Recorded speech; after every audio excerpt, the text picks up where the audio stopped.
The Michigan Man Podcast, episode 186.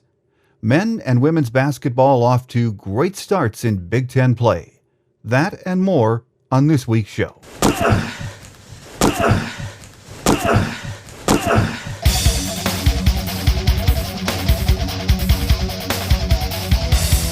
This is the Michigan Man Podcast on GBMW Go Blue Michigan Wolverine. For Wolverine fans from coast to coast.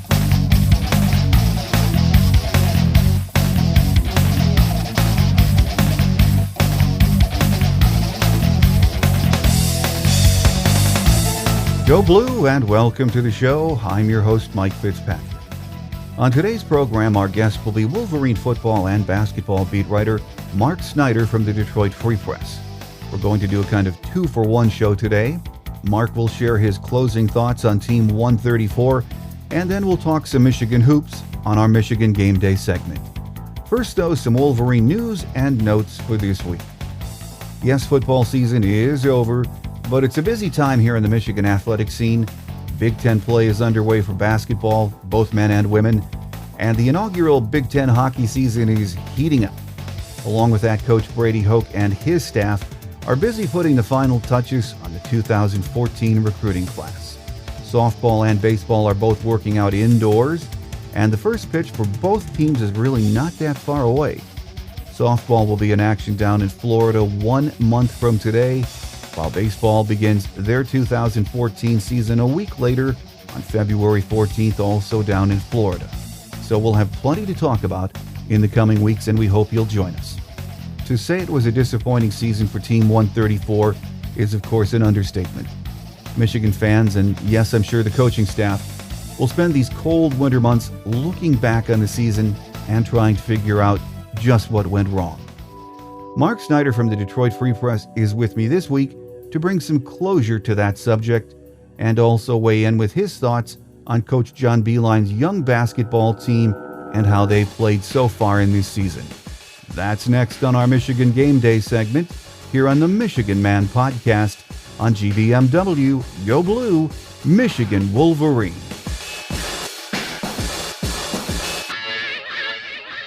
Back with us on Michigan Game Day this week, football and basketball beat writer for the Wolverines, Mark Snyder from the Detroit Free Press. Great to have you back, Mark. Glad to be with you. Well, on this cold day, we're going to do a 2-for-1 with Mark, who we know covers both football and basketball.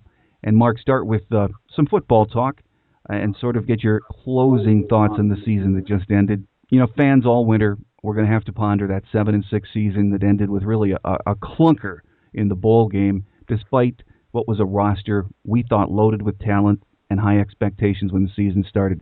But the bottom line, Mark, is that other than Notre Dame and Ohio State, this was just not a good football team at all this year, was it? No, I don't think so. I think that the idea that they got worse as the season went on is really an indictment of someone. Not exactly sure who, and I just know people have a lot of blame going in a lot of different directions. But I think that that's a big concern, you know, is that they don't even know where to put the blame because there's so many areas, and I don't know that there's many areas, if maybe even, I don't know, maybe the defensive line, I don't even know if there's anywhere you can say improved dramatically as the season went on. The only place that was even consistent, I'd say, is the linebackers, and you know, I think that there's even that's up for debate. Well, where to put the blame is a good question. I think Brady Hoke at his pressers, and you heard this all season, who could loop this from week to week, he was consistently telling us that he and his staff had to do a better job coaching. How much of what happened this season should fall on that coaching staff? Well, I think a decent amount because their job, I think they can't make the players make plays, but they can make the players improve. And I don't know that we saw enough of that. I think we saw them get up for big games. Obviously, Michigan State overwhelmed them, but they were in that game for a while there defensively. And obviously the Notre Dame game and the Ohio State game. But you know, that's not what makes the season. What makes the season is consistent play and improving as the year went on. The Big Ten's best team, one of the best teams in the country, was Michigan State. Michigan State started slow, but they got through what they needed to. And then as they went, they were playing their best football at the end. And that's the reflection of the coaching staff, is having players improve as the year goes on. Well, with the exception of the Notre Dame and the Ohio State games, Al Borges felt the wrath of fans for his game plans and for play calling, much of the season. Do you think putting blame on Al for those things is fair or just overreaction by frustrated fans? Well, it's hard for us to tell to a certain extent because we don't know how involved he is in the personnel decisions. Like the decision to keep Fitz Toussaint as the primary running back for so long when clearly he wasn't the answer there, and he really wasn't for the last 2.5 years. I mean, he had a couple of good games in 2011 near the end, and he kind of rode that for 2.5 years. I think that was a big problem. And once the season started falling apart, they needed to hit the running backs more, and even if the offensive line wasn't what they hoped, and even though it was disappointing, they still needed to try some more things, I think, and especially with those young players.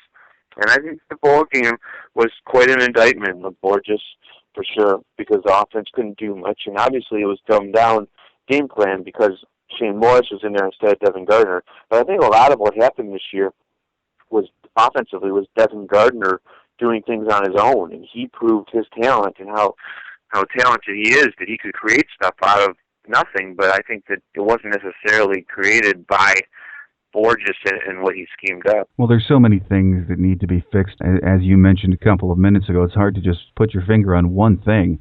But if you had to nail down one area or position group that just has to be better and make a huge leap next year, what group would that be? I'd say the defense secondary. I think that they got beat a number of times on deep balls in crucial situations. They couldn't make the play that mattered. Penn State, remember at the end of the game, there's a couple, even when they were out in coverage and on the edge against Nebraska, that's 2 wins right there. If they'd make 1-2 tackles near the end in Iowa, because they were beaten a couple times early in the second half, I think that has to be a better area. I know that that's not where a lot of focus goes, but I think that needs to, because you need to have a strong defense where if your back end can handle itself, then the front end can get some more pressure. And that was a big problem for Michigan, getting pressure, and that's not always on the defensive line. It's, when you need to call a blitz to get pressure, well, then you've got a problem because your back end is exposed. And maybe that'll improve a little bit with Jabril Peppers, this true freshman elite recruit coming in, but that area needs to be better.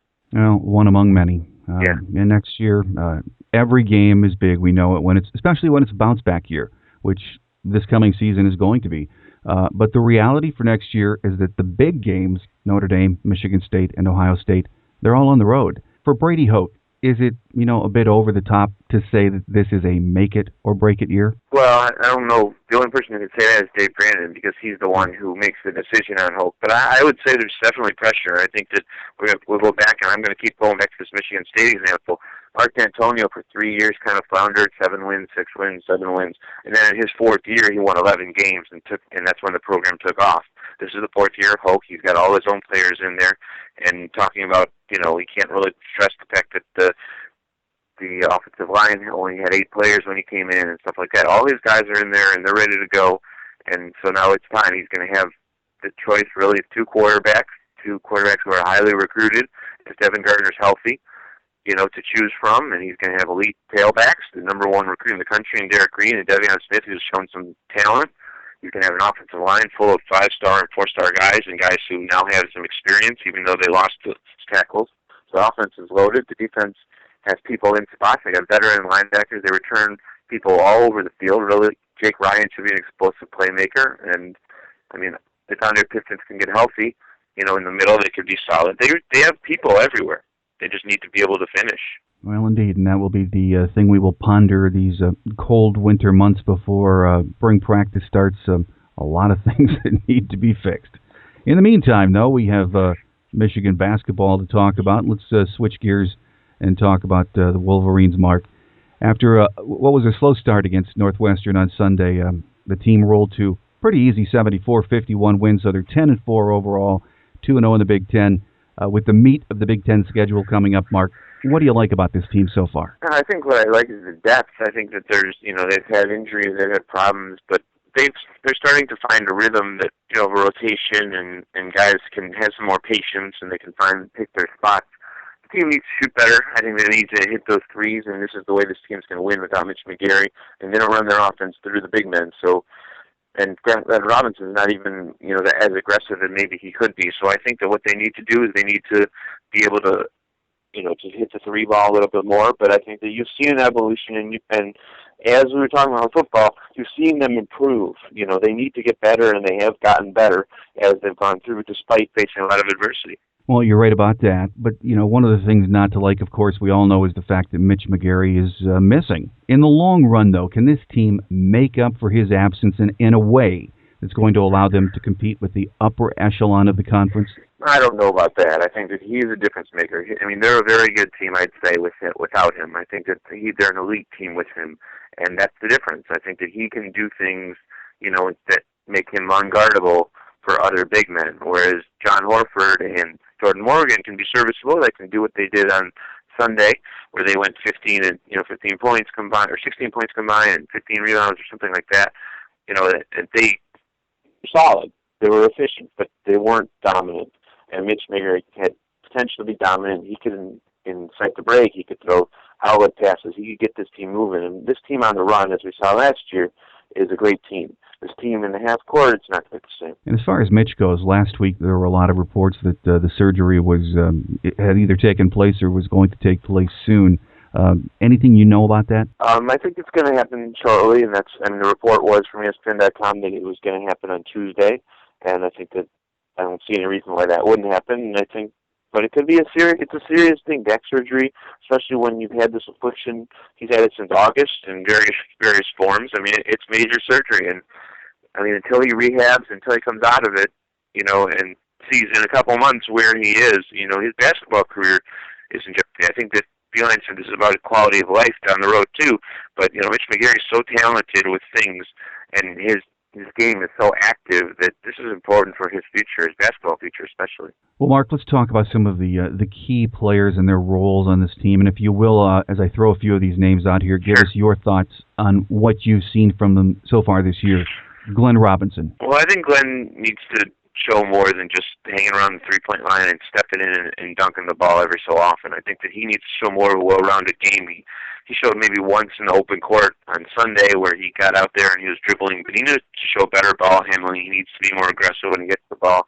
He can take his man one-on-one, and he needs to be able to do that. I think he needs to be more of a diverse player. But, I mean, he's a very talented player. When he can get 12 points, on Sunday, recovering from his ankle injury and barely, pushing himself, I think that's very impressive. But, those 20-point games, I mean, if you're an elite player in this country, you can put those up, and he needs to probably do that a little bit more often than he does. Well, the next guy is Nick Stauskas, who last year we all saw was just a knock-him-down shooter, but his game's really evolved. He's dishing it really well this year. His assists are way up, and he's penetrating. A lot of the offense runs through Nick, doesn't it? Yeah, and he's been really interesting because he's had to adapt every game, as Beeline said on Sunday.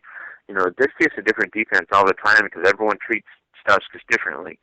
So he's had to adapt. He's got to be patient and not force his shots early. He's got to, find his teammates and spread the ball around. He's got to rebound a little bit. He's got to get to the free throw line, which he's done magnificently this year, and he's learning that. And I think that some of that is patience. And Nick's. I mean, Beeline said he's a good on-the-ball defender, but I think defense is something he's still working on. So I think that, but Nick has adapted, and I think he understands that he needs to be diverse for this team to succeed, and he's learning that. And it takes some time. It doesn't happen automatically, and especially there's a large transition for this team this year without Tim Hardaway, especially and Trey Burke, because Burke always had the ball in his hands, and now someone else has the ball. They have to initiate offense, they have to create things, and that's something that's ongoing at this point. But I think that Stauskas really has impressed with his ability. Now, his three-point shot, when he was just a shooter, was probably a little higher. But, he's still deadly, and he draws that attention at the three-point line, which helps everyone else. And a freshman, young Zach Irvin, looking pretty good so far, isn't he? Definitely. He's been that shooter that Stauskas was last year, and he's been able to knock those down. And that's going to be a big difference for this Michigan team, is that they can have someone who they can trust, who can come off the bench and be that hot. And Irvin's been that guy. Beeline wants more, of course, because he's a freshman. He wants him to put the ball on the floor. He wants him to be aggressive and not just hang out around there. But he wanted that from Stauskas too last year, and Stauskas was content to float. So I think that Irvin's getting better. He's becoming more aggressive. But it's hard as a freshman to understand, especially on a team like this that's still evolving. It's not like they're just plugging him into a role. That everyone's role is still evolving. So that's something that is still being figured out. But I think if he can stay that high, he can continue to hit threes the way he is at that clip, that's going to be a dominant dominant weapon for Michigan that's going to rely on the three-pointer quite a bit. Well, another young man who's shouldering a big load, big shoes to fill is young Derek Walton. What do you think of him so far? I think he's still taking his time. I think that, Walton doesn't know when to be aggressive. He obviously can get to the basket, and when he does, you can see the difference. You can see what a different kind of team Michigan is when that happens, because then people have to respect him. Right now, people play off him because he hasn't shown the ability to shoot the way people hope he does. Michigan hope he does. He gets to the basket occasionally, but he doesn't do it consistently.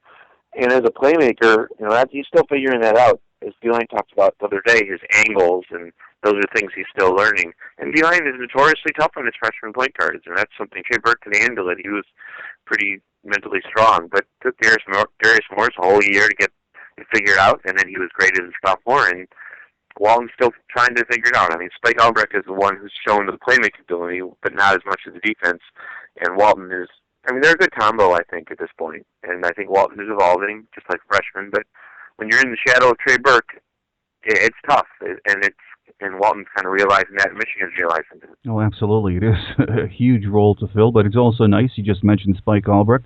Nice to have Spike around, even though he's only a sophomore, sort of showed Derek the ropes. Yeah, and even to run the team at times. If Beeline's not happy with Walton, in a lot of situations, he'd just be stuck. And he'd just have to ride it out. That's how kind of it was with Morris. It's kind of how it was with Burke. He didn't have another option, so those guys had to stay out there. Well, now he has another option, so the team doesn't necessarily have to suffer through Walton's learning curve all the time. Another player who it seems to be hot and cold at times, Karis LeVert. What do you take on him so far? Yeah, I think that Karis showed a lot at the beginning of the year. He showed he could score in bunches, and I think that that's with his long frame. But I think people started to scout him. They realized that you just got to be a little bit physical with him, and he kind of fades, and that's something that's happened here recently. LeVert hasn't given them as much as they'd hope, and I think at the beginning they thought, well, he could be that other weapon. He could be someone who scores in bunches and bursts, and that's something that he did it early in the year. But in the last couple of games, whether it's mentality, whether it's a change in how many touches he's getting, he hasn't done much. And I think that he could be the difference in Michigan being very good, because if they have to honor him, Stauskas, and Robinson all at the same time, no defense can handle all three of those guys. So he could really take this team to another level if he gets going. And as we've mentioned, in the absence of Mitch McGarry, Jordan Morgan and John Horford have to step up. And for the most part, they played pretty darn well this year. I think they have, and I think that it's an interesting dynamic with those guys, because what they've done is they were role players, and they had to adjust to being role players behind McGarry, who's preseason All-American, and you defer to him because he's got those skills. And now that he's gone, they're reassuming their role, and they're seniors, and they're playing off each other. Horford had a great game in Minnesota. He played 30 minutes, and Morgan wasn't as sharp.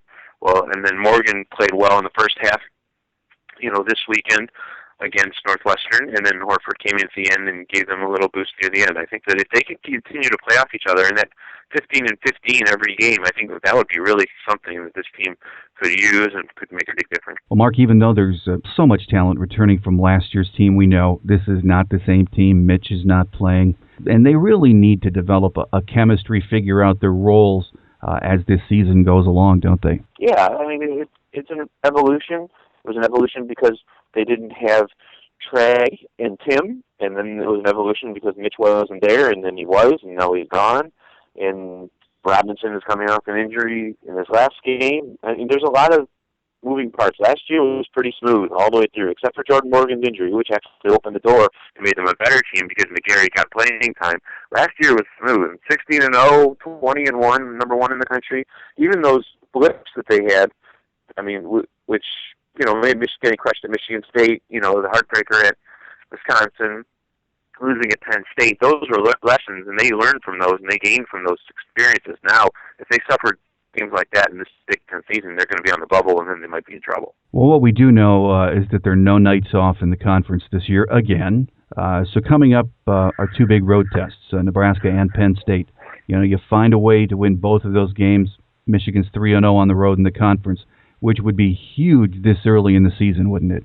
Well, Penn State's at home, but Nebraska's on the road, and those games are both coming up, and those are critical. Michigan has to get through this early stretch at 4-0 because that's when before the real games start, not the real teams. And this is to get into the NCAA tournament. Given the way Michigan's non-conference season went, Michigan's probably going to need to get to 9-10 wins, and maybe one that's in the Big Ten tournament. They're just going to need, and they're going to need to beat some good people because they don't have those quality wins. They have Stanford, and I don't know at this point that that's a quality win, and so they're going to have to get some momentum and win the games against the lower tier teams and really sweep those teams. If they lose one or two to those lower teams, they're going to lose some to the upper teams just because they're not on the talent level or in the cohesion those teams are. So you got to get the ones you can.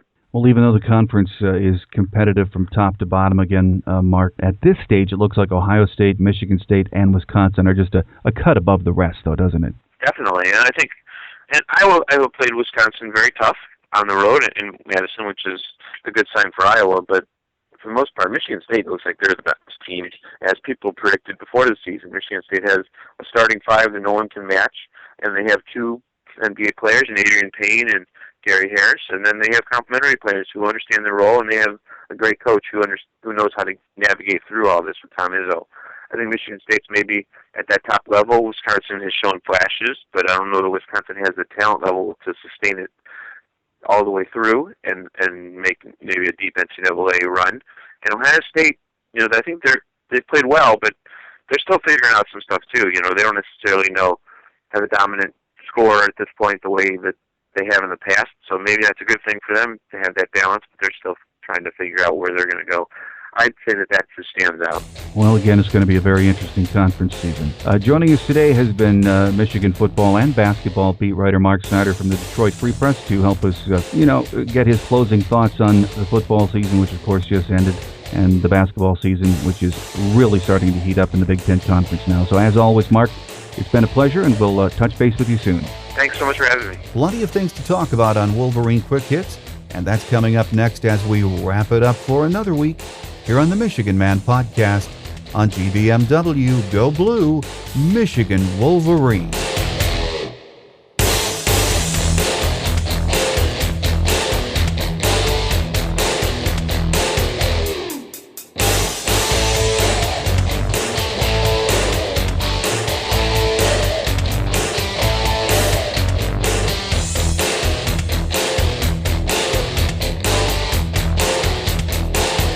On Wolverine Quick Hits today, the University of Michigan women's basketball team held Ohio State without a point over the final 7:23 of the first half to take control of the game, knocking off the Buckeyes 64-49 on Sunday afternoon at Value City Arena.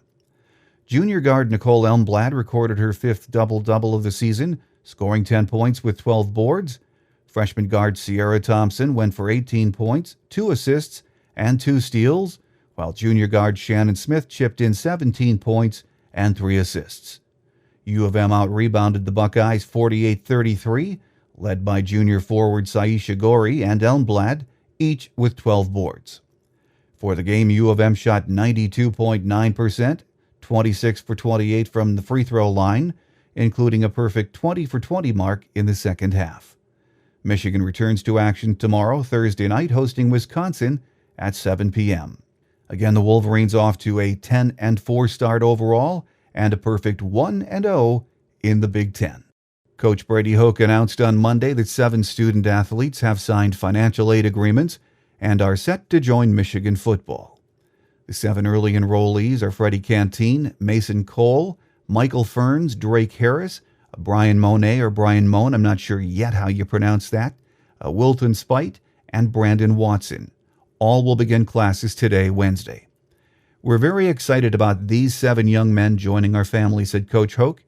Each of them represents what we want in our program. High-character guys who take academics seriously and football players who we believe have the potential and work ethic to be successful at the winningest football program in the country. We think enrolling early and getting on campus helps them as they acclimate in those areas as well as socially. And we look forward to them starting their classes and getting into our conditioning program. Again, those 7 early enrollees are Freddie Canteen. He's a wide receiver from Elkton, Maryland. Mason Cole, offensive tackle from Tarpon Springs, Florida. Michael Ferns, who was a linebacker from St. Clairsville, Ohio, and I think was the first commitment in this class. A wide receiver from Michigan we all know about, Drake Harris from Grand Rapids Christian. Brian Monet from Salt Lake City. A big quarterback we've been hearing a lot about, Wilton Spite, a big 6'6", 230-pounder from Richmond, Virginia. And Brandon Watson, who's a defensive back from Elkton, Maryland, and was a teammate of recruit Freddie Canteen. So they're all on campus in the conditioning program and getting ready for spring football in March.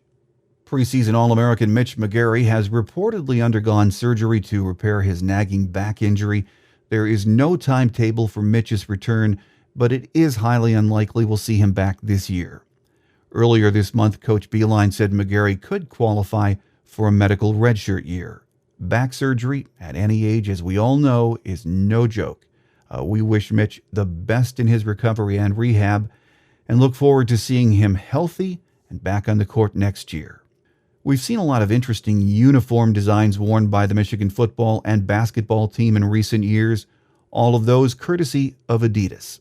It was reported this week by the Portland Business Journal that Michigan's contract with Adidas is worth $8.2 million a year. That makes it the most lucrative apparel deal in college sports. To put it in perspective, that's more than Nike's deal with Oregon and more than double what the next best deal in the Big Ten is, which is Ohio State's $3.7 million deal with Nike. So I think it's safe to say we'll see both football and basketball sporting some more special and interesting Adidas uniforms in the coming years. The Jabril Peppers hype is picking up steam. ESPN national recruiting analyst Tom Luganbill says Peppers is basically 1A with LSU commit Leonard Fournier in terms of the race for the number one ranked prospect in the 2014 class. Most analysts think Peppers will also contribute on offense, a la Charles Woodson, and we can only hope.